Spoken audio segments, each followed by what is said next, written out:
Gracias por continuar con nosotros en este último segmento de su programa De Este a Oeste. Vamos a analizar ahora entre María y yo los temas y los titulares más importantes de esta semana en Estados Unidos. Para eso voy a traer a mi colega María aquí a pantalla. María, quería comenzar con la visita del presidente Trump a la frontera. ¿Qué diferencia fue inclusive hasta el recibimiento que se le dio al expresidente Trump en la frontera a lo que se le dio a la vicepresidenta Kamala Harris cuando llegó al Paso? O sea, se notó obviamente la diferencia, además de la presión que sintió la Casa Blanca con este anuncio de que el presidente Trump iba a llegar allá, e inclusive llegó a la misma frontera, al mismo muro, y hizo declaraciones muy fuertes, como decir, bueno, este caos que tenemos ahora es básicamente viene y sale por las declaraciones y lo que ha hecho la administración actual, que ha fallado en su política migratoria. ¿Cómo tuviste la visita del presidente Trump a la frontera?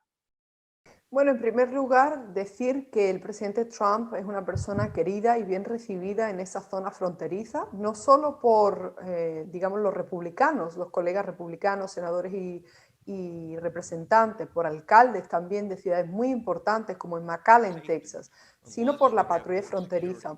Donald Trump fue recibido y además se reunió con muchísimas personas, entre ellos los líderes republicanos. Se permitió inclusive ver cómo estaban entrando y miles de personas se estaban entregando a la patrulla fronteriza. Y como tú bien dices, se visitó las zonas más importantes como McAllen, ¿no? Y el Río Grande. Es muy importante entender que la visita de Kamala Harris pues no resultó en todo lo que muchas personas querían, era que la vicepresidenta visitase los centros de detención y que ofreciese una solución. Definitivamente es muy diferente a lo que hemos visto con respecto al presidente Trump. Sí, yo creo que es importante también resaltar el hecho de que en términos de soluciones claras, el presidente Trump repitió, el expresidente Trump, de que sus políticas habían funcionado porque los números lo habían demostrado, inclusive hasta el punto de decir que seguir construyendo la frontera o el muro, que era algo que él había comenzado a hacer, que esta administración paró y que después tuvo que comenzar a terminar de construir ciertas partes, era un logro que había hecho dentro de su administración, y sacar bien en claro que la crisis actual que existe en la frontera sur ha sido creada básicamente por el discurso, por lo menos porque entendamos que sí existía anteriormente, había una crisis de inmigración. El expresidente Trump tomó medidas para bajar un poco el flujo de inmigrantes indocumentados en Estados Unidos. Acordémonos que hablábamos en su tiempo de unos 50, 60 mil, y ahora, después de esta administración, eso ha llegado hasta 188 y 190 mil por mes. O sea, creo que la diferencia en términos de números es muy clara, María. Sí. Recordemos que el expresidente Trump lo que hizo en primer lugar, quiso ordenar la inmigración dentro de los Estados Unidos, es decir, aplicar la ley de inmigración, que ICE, la Policía de Inmigración, tuviese más discrecionalidad a la hora de ejecutar las órdenes de deportación, detener a las personas, que la policía volviese a cooperar con la Policía de Inmigración, que de nuevo se llama ICE, y que la patrulla fronteriza se sintiese respaldada. Ahora bien, a mediados del mandato, Donald Trump se dio cuenta que las personas no dejaban de venir a pesar de que él hubiese sido claro en su mensaje de que las personas no iban a poder entrar. Y fue cuando se puso a ordenar la inmigración desde México hasta Guatemala, Honduras, El Salvador.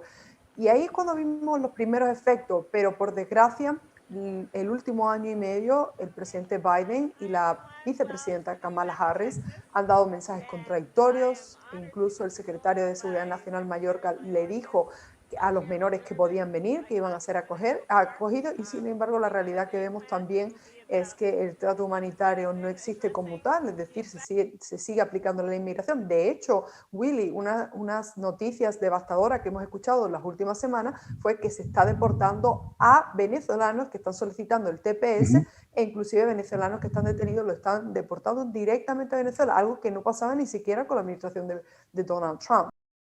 Claro, María, en otro tema que también fue titular esta semana es que el DA o la fiscal de Nueva York le hace cargo, le trae cargos no criminales al presidente y al expresidente Trump, sino a su CFO, a su jefe financiero de la organización Trump, con unos cargos que muchos de los analistas, inclusive legales, dicen que son unos cargos o sea, que no se dieran si no fuese una persecución política, o sea, de taxes y por carros que utilizó de la compañía, o sea, cosas que son diminutas. Si uno pensara después de 4 años, 5 años pidiendo los papeles, los impuestos del expresidente y que sea reducido a unos cargos que son claramente una persecución política, deja mucho que ver de cómo sigue esta administración utilizando las agencias del gobierno para ir detrás de sus enemigos políticos. Desde luego, el director financiero de la organización Trump, en primer lugar, se ha declarado no culpable de los 15 cargos que le están intentando imputar. Estamos en la fase de arraignment, que es la fase inicial del proceso acusatorio que existe aquí en los Estados Unidos. Hay que dejar claro que Donald Trump no ha sido imputado, ni siquiera ha sido llamado a testificar, y eso es importante. Un punto adicional sería analizar quién trae estos cargos, quién decide imputar al director financiero de la organización de Donald Trump. Se trata de fiscales, tanto de distritos federales como el fiscal de la fiscal del estado de Nueva York, que son ambas demócratas, es decir, de izquierda. Y el momento es un momento muy significativo. Es verdad que durante los 2 últimos años he estado investigando, pero justo cuando el expresidente, el exmandatario, decide que va a retomar sus mítines políticos, salta esta bomba y imputan y le hacen al director financiero de la organización de Donald Trump declararse culpable o inocente y se abre la apertura del caso criminal. Cualquier persona fuera inclusive de Estados Unidos sabe muy bien que todo esto está muy bien coordinado para, en última instancia, intentar tirar al exmandatario.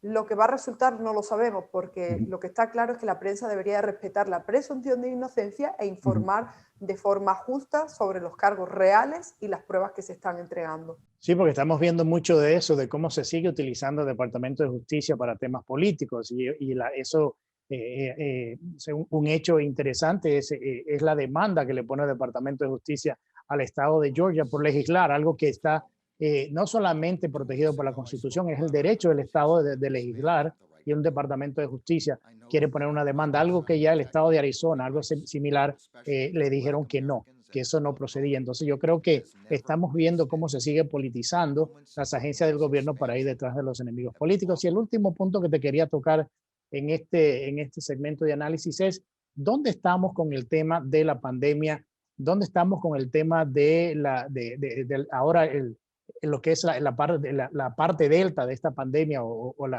lo que le llaman de Delta variant en Estados Unidos, y que está llegando a otros países. Al mismo tiempo también la controversia sobre la mascarilla, el uso de mascarilla en cuestiones de los niños. ¿Dónde está el CDC con eso? O sea, hay mucha, no solamente desinformación, pero no hay una información clara sobre nada de esto, y que si los que están vacunados, hay un informe que dice que los que están vacunados no tienen que preocuparse por la variante Delta, hay otros que dicen que sí.